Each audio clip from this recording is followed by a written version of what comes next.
Et bonsoir à tous. Aujourd'hui, je dis bonsoir parce qu'il commence à faire nuit. On va regarder aujourd'hui la technique du dollar cost average. C'est un processus d'investissement très simple, le plus puissant et le plus fiable qui existe, surtout quand on n'a pas envie de se casser la tête à vouloir timer le marché. Donc, le dollar cost average, comment faire ?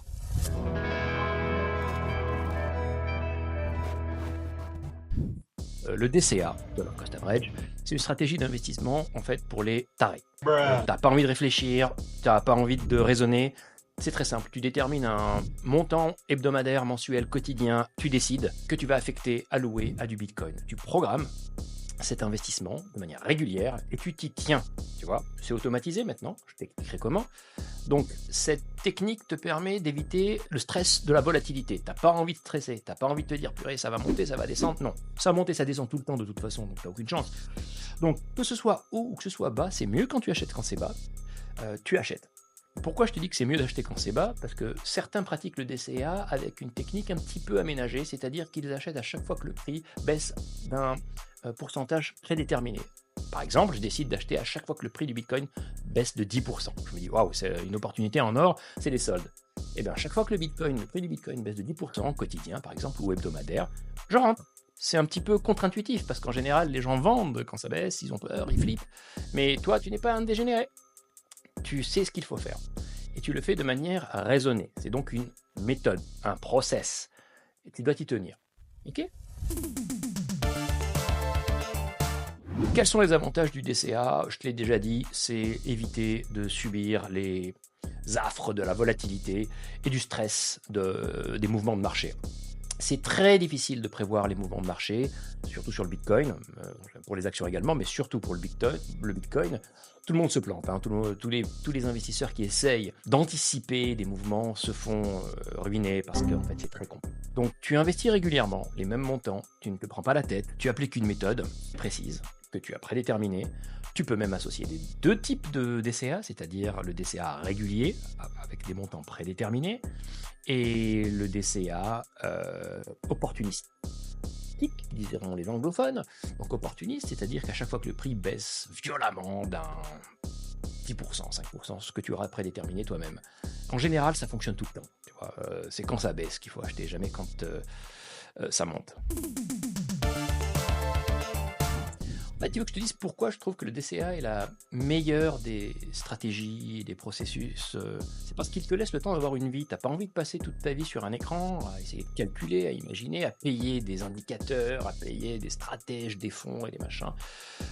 En directionnel, c'est-à-dire en essayant d'acheter quand ça monte et de vendre quand ça baisse. En général, j'en trouve quand même des moyens de gagner de l'argent. Mais en général, tu te plantes.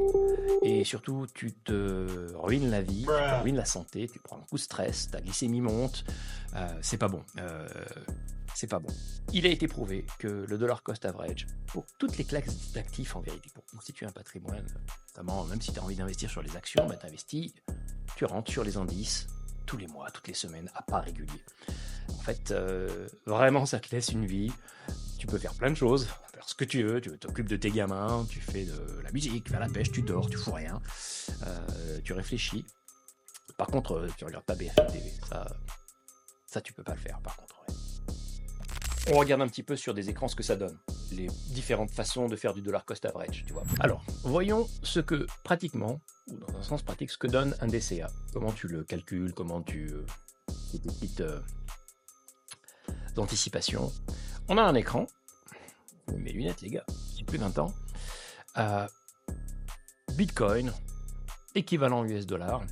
J'aime bien ce site qui s'appelle cryptohead.io parce qu'il te donne en fait, c'est l'un des rares qui calcule aussi en termes de Bitcoin.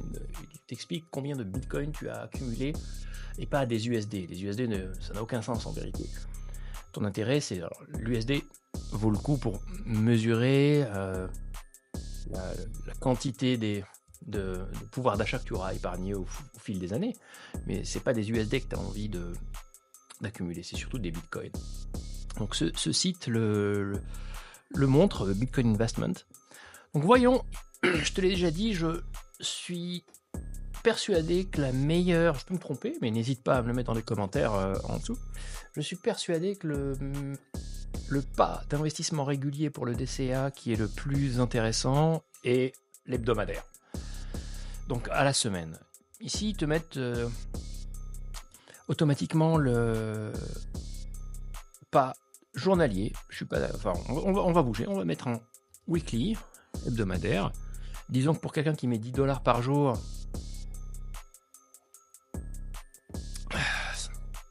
on va aller sur du $70 semaine. Hop. Et disons qu'on aurait commencé cet investissement en 2019. Allez, 2019. 1er janvier 2019. Et qu'il se serait arrêté. Qui ne s'est pas arrêté, en fait. On continue notre programme. Ben voilà ce que ça donne.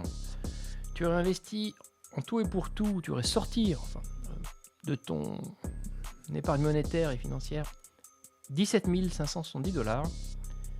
Tu aurais accumulé aujourd'hui l'équivalent de 78 000 $. Donc une hausse de 346%.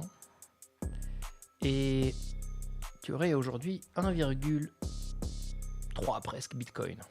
C'est génial. C'est génial. Si tu avais fait 10 $ par jour,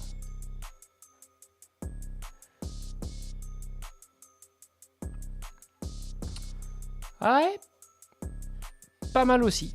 Pas mal aussi. Bon, oui, j'avoue. On est à peu près sur les mêmes, la même tranche. En revanche, essayons le monthly. Monthly.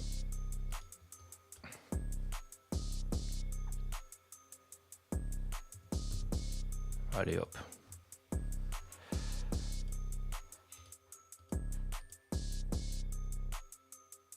Eh non, le monthly, on bénéficie moins, si tu veux, on profite moins de la volatilité. C'est-à-dire qu'on t'as moins de chances d'avoir du Bitcoin peu cher. Donc c'est qui tout double en vérité. Et c'est clair que plus le pas est bas et plus il y a de la fréquence et plus tu peux profiter de la volatilité. Ça fait sens. La question c'est acheter quotidiennement.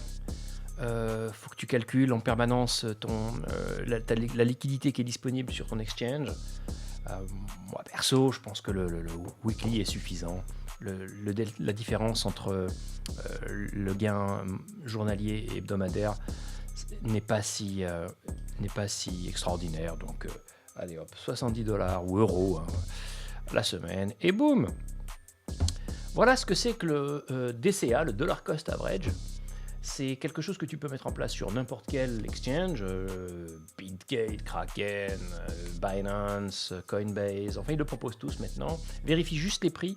Tiens, je vais essayer de faire une petite analyse comparative des différents exchanges en matière de prix et leurs services, combien est-ce qu'ils le facturent. Ça peut être intéressant. Si tu trouves quelque chose de mieux, à part le DCA, je te dirais peut-être le minage. Et ça, encore une fois, c'est la vidéo de la prochaine fois. De retour sur le reste de la vidéo. Alors, comment tu mets en place un DCA? C'est facile. Tu choisis la plateforme, l'exchange, l'échange que tu veux, Coinbase, Kraken, Bitgate. Ils proposent tous aujourd'hui des options pour la mise en place de DCA. Tu paramètres en fonction de ta fréquence d'investissement, le montant que tu veux investir. Tu fais en sorte d'avoir toujours les USDT, donc les stablecoins, suffisants. Et une fois que tu as paramétré ça, tu vas vaquer à tes occupations et tu vis ta vie. Et tu regardes pas du tout ce qui se passe. T'en as rien à foutre. Rien à foutre. Tu es là sur le long terme. Tu n'es pas un dégénéré. Tu es un investisseur de long terme. Tu es un investisseur avisé. Quelqu'un de sérieux. Donc tu fais gaffe à ne pas regarder le prix, à ne pas regarder l'état de ton portefeuille, est-ce que ça monte, est-ce que la valeur, non, c'est sur le long terme, faut faire ça pendant 1, 2, 3 ans pour vérifier et valider la pertinence de ce processus. C'est un processus qui ne rate jamais, donc t'es relax. Bon, en conclusion, tu auras compris que le DCA, ça n'est pas une stratégie pour les personnes qui veulent aller to the moon overnight, d'ici 3 jours, s'acheter une Lamborghini. Non, c'est destiné aux gens qui veulent accumuler du Bitcoin dans le temps, sans se soucier de la volatilité, sans se prendre la tête, sans se ruiner la santé avec l'ascenseur émotionnel que les assets très volatiles comme le Bitcoin et les crypto-monnaies provoquent. Donc voilà, c'est fait pour ça. Si tu cherches autre chose, privilégie autre chose. Mais peut-être que tu peux avoir différentes stratégies. Mais celle-ci est la plus raisonnable et celle qui te permettra de te constituer un portefeuille, mon pote, solide dans le temps sans te casser la tête et sans te casser ta santé. C'est sympa quand même, non? Allez, on y va. I am a boomer and need to know more about Bitcoin.